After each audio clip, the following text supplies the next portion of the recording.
الحمد لله رب العالمين، والصلاة والسلام على سيد الأنبياء والمرسلين، أما بعد، فأعوذ بالله من الشيطان الرجيم.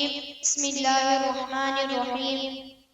ولا تقولوا لمن يقتل في سبيل الله أموات بل أحياء ولكن لا تشعرون. صدق اللہ العظیم. آج میری تقریر کا موضوع ہے سیرت امام حسین رضی اللہ تعالی عنہ. اللہ تعالیٰ قرآن مجید میں ارشاد فرماتا ہے وَلَا تَقُولُوا لِمَن يُقْتَلُ فِي سَبِيلِ اللَّهِ أَمْوَاتٌ بَلْ أَحْيَاءٌ وَلَكِن لَا تَشْعُرُونَ.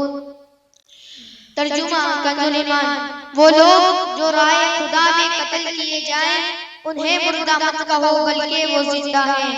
وہ لوگ جو رائے خدا میں قتل کیے جائیں انہیں مردہ مت کہو بلکہ وہ زندہ ہیں اور انہیں شعور نہیں. قتل حسین اصل میں مرگ یزید ہے. قتل حسین اصل میں مرگ یزید ہے. اسلام زندہ ہوتا ہے ہر کربلا کے بعد. اسلام زندہ ہوتا ہے ہر کربلا کے بعد. اسلامی تاریخ کے شہداء میں شہداء کربلا کو خاص مقام حاصل ہے. معرکہ کربلا کے اسباب اور امام عالی مقام حضرت سیدنا امام حسین رضی اللہ عنہ کی شہادت کے انقلاب آفرین نتائج قلب کی انسانی تہذیب و تمدن کا اثر انگیز تھے اور جلوی عنوان تھے اور آج بھی ہیں. امام حسین رضی اللہ تعالی عنہ ندائے الہی کے ساتھ ساتھ چلے اور دین خدا کی نگہبانی کے لیے مدینے کی گلیاں چھوڑی، نانا کا روضہ مبارک چھوڑا، آن محمد کی قربانی دی. آن محمد کی قربانی دی. اپنے پیارے بھائی حسن علیہ السلام کی نشانی قاسم کی جوانی قربان کی. عباس با وفا کے شان قلم ہوئے اور لاشائے علی اکبر پر بورے دنائے گئے، لیکن امام حسین رضی اللہ تعالی عنہ نے صبر و رضا کا دامن نہ چھوڑا اور اطاعت خداوند رسول سے منہ نہ موڑا. اسی وجہ سے کسی شاعر نے کیا خوب فرمایا ہے سید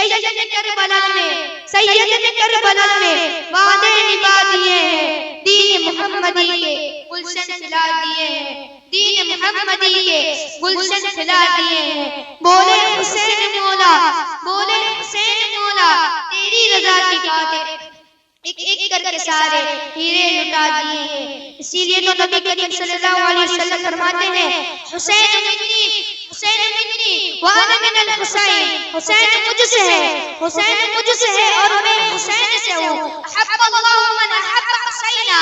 اور وہ جو اللہ تعالیٰ اس سے محبت کرتا ہے، جو حسین سے محبت کرتا ہے، وَبُغْضُ اللَّهُ مَنْ بُغْضَ حُسَيْنَا.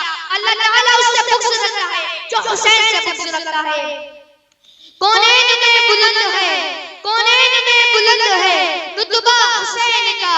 سلطان دو جہاں ہے، سلطان دو جہاں ہے نانا حسین کا. ایک مرتبہ حضور نبی آخر الزمان صلی اللہ علیہ وسلم اپنے صحابہ کرام کے ساتھ مدینے کی گلیوں سے گزر رہے تھے اور ایک جگہ راستے میں ایک جگہ بچے کھیل رہے تھے. تو حضور صلی اللہ علیہ وسلم نے ایک بچے کو اٹھایا اور گود میں بٹھا کر پیار کرنے لگے. صحابہ کرام نے عرض کی یا رسول اللہ، یا رسول اللہ، بچے تو بہت ہیں لیکن اس بچے کو خاص کر کے پیار کرنے کی وجہ کیا ہے؟ تو حضور صلی اللہ علیہ وسلم نے فرمایا یہ بچہ اور میرا حسین کھیل رہے تھے اور جس جگہ سے میرا حسین گزرتا یہ بچہ اس جگہ کی مٹی اٹھا کر اپنی آنکھوں اور سر پر لگا لیتا، اپنی آنکھوں اور سر پہ لگا لیتا.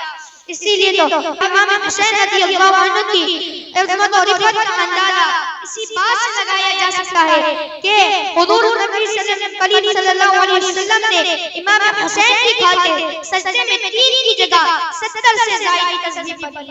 سجدے میں 3 کی جگہ 70 سے زائد تسبیح پڑھی. میں اپنی تقریر کا اختتام اس شعر سے کرنا چاہوں گا.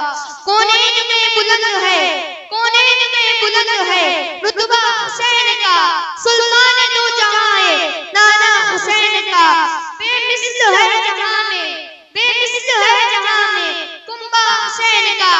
عرش بری سے فرش تک، عرش بری سے فرش تک شہرہ حسین کا. وما علینا الا البلاغ المبین.